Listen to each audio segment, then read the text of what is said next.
Good afternoon. Welcome to the White House. This is a little bit of a rowdy bunch. It is wonderful to be with all of you, and I couldn't be more appreciative of all the stuff that you guys are doing all across the country, in your communities, in your organizations. There was a time when I was a young invincible. After 5 years in this office, people don't call me that anymore. But I just wanted to drop by and say thank you for everything that you've done and will do to spread the word about the Affordable Care Act and what it means for young people. You know, about a year ago, I got a letter from a woman in her 20s. She had just graduated from law school, and she wrote, "Thank you for making health care reform a priority. If you hadn't, you probably would have fewer gray hairs right now." That's a good point. But her story is a reminder that the law was worth a few gray hairs, because she was one of the 3.1 million young people that this law helped to cover because they could join their parents' plan. And that means that when she was diagnosed with a potentially deadly autoimmune disorder, she got the care she needed: medications, blood transfusions, ultimately life-saving surgery. She was able to stay in school, graduate first in her class, find a job in her field, and in the letter she wrote, "I'm grateful because the Affordable Care Act saved my life, it saved my family from bankruptcy, and it gave me a future." So that's what this law is about. Health care that's there for you when you need it, financial protection for you and your family if you get sick, the security of knowing that an illness or an accident is not going to completely derail your dreams. And there are a lot of benefits that are especially important to young people. Insurance companies now have to provide free preventive care that will help you stay healthy. They'll have to provide contraceptive care for women at no extra cost.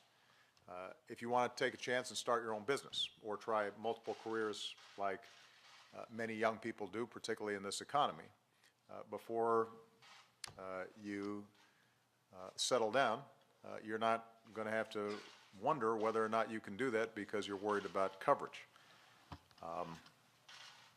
When you do settle down and start a family, maternal care will be covered.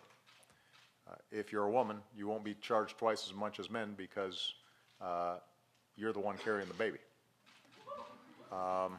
So this law is already making a difference for millions of young people, and it's about to help millions more. About 500,000 people across the country already are poised to gain coverage on January 1st, some for the very first time. One recent article reported that a surprisingly large number of young people are signing up, and there's a good reason for that. The law works. Most young people without insurance can now get covered for under $100 a month. Now, I am not allowed, for security reasons, to have an iPhone. I don't know what your bills are. I have noticed that Sasha and Malia seem to spend a lot of time on it. My suspicion is that for a lot of you, between your cable bill, your phone bill, you're spending more than $100 a month. The idea that you wouldn't want to make sure that you've got the health security and financial security that comes with health insurance for less than that price, you guys are smarter than that, and most young people are as well. The product is good, it's affordable, people want financial stability of health insurance. We're going to keep working through any glitches, problems that may come up. Obviously, the website, when it was first launched, wasn't in tip-top shape, to say the least. But we have been 24/7 going at it, and now for the vast majority of users, it's working. And there will be other things that come up during the course of the next several months, because you're starting off a new program that has an impact on 1/6 of the economy. This is a big deal, to quote Joe Biden. And,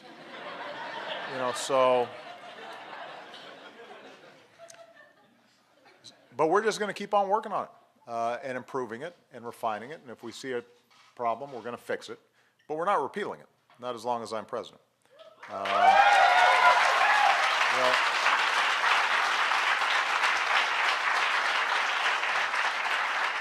particularly because the folks who are criticizing it don't seem to have any ideas in terms of how to reduce costs, ensure millions of people get coverage for the first time, make sure that insurance is more secure.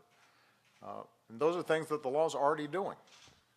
And we're going to have to just make sure that people know about it. And that's why I'm here, because I need your help. That's why you're here, because you know I need your help. Believe it or not, there are actually organizations that are out there working to convince young people not to get insurance. Now think about that. That's a really bizarre way to spend your money, to try to convince people not to get health insurance, not to get free preventive care, not to make sure that they're able to survive an accident or an illness. If I had that much money, I wouldn't be spending it that way. And some of these ad campaigns are backed by well-funded special interest groups. I assume they've got great health care. And just remember and remind your friends and your peers, imagine what happens if you get sick. What happens with the massive bills? The people who run those ads, they're not going to pay for your illness. You're going to pay for it, or your family's going to pay for it. And that's hard to imagine. Look, I do remember what it's like being 27 or 28. And aside from the occasional basketball injury, most of the time I kind of felt like I had nothing to worry about. Of course, that's what most people think until they have something to worry about. But at that point, oftentimes, it's too late. And sometimes in this debate, what we've heard are people saying, well, I don't need this, I don't want this, why are you impinging on, my freedom to do whatever I want? And, part of what I say to folks when they tell me that is, if you get sick and you get to the hospital and you don't have any coverage, then somebody else is also going to be paying for it.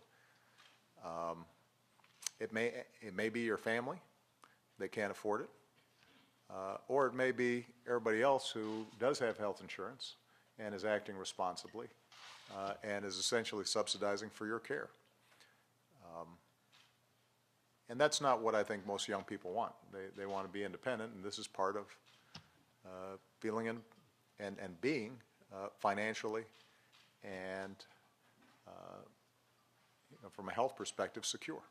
So I'm going to need you all to spread the word about how the Affordable Care Act really works, what its benefits are, what its protections are, and most importantly, how people can sign up.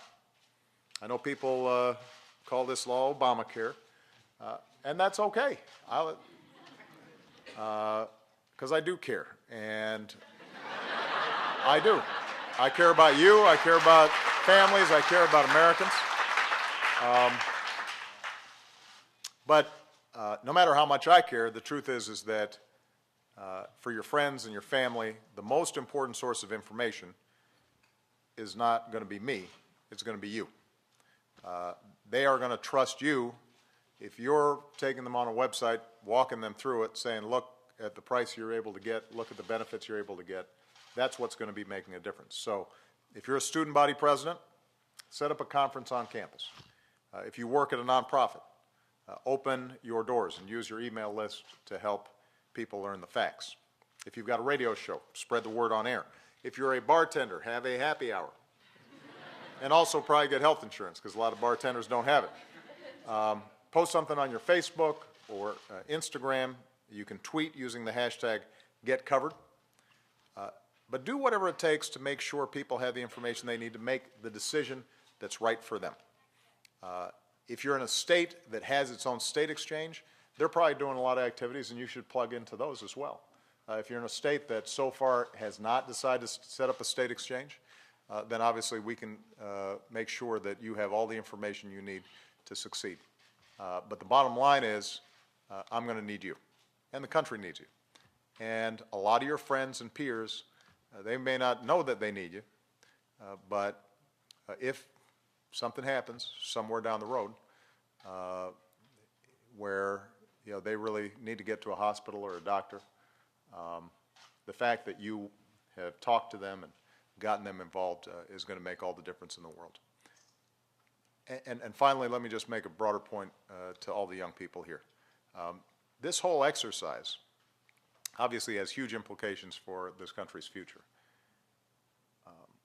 Because if we can start bringing down healthcare costs, make sure people are covered, give people financial security, that's good for the economy, it's good for businesses, it's good for the federal budget. But I hope you haven't been discouraged by how hard it's been, because stuff that's worth it's always hard.